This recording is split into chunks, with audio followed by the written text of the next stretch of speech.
Hi friends, welcome to TST factory. ఈరోజు మన topic వచ్చేసి పంచభూతాల్లాగే పంచలింగాలు ఉన్నాయని మీకు తెలుసా? పంచభూతాల్లో మొదటిది పృథ్వీలింగం. ఈ లింగం ఏకాంబరేశ్వరగా పిలువబడుతోంది. కాంచీపురంలో ఈ లింగం స్థాపించబడింది.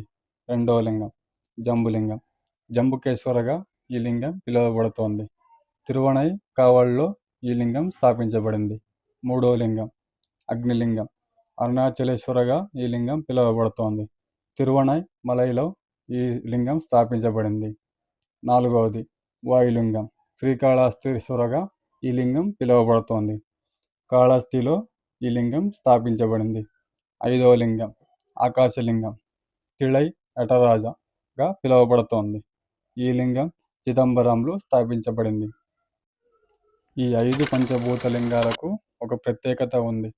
ఈ 5 పంచభూత లింగాలు ఒకే లైన్పై ఉన్నాయి, అది కూడా 79 డిగ్రీ నార్త్లో. చూసారు కదా ఫ్రెండ్స్, మీరు ఏ పంచభూత లింగాల గురించి అయితే తెలుసుకోవాలనుకుంటున్నారో ఆ లింగం గురించి కింద కామెంట్లో టైప్ చేయండి. Please don't forget to subscribe. మీ ఫ్రెండ్స్కి, ఫ్యామిలీస్కి అందరికీ షేర్ చేయండి.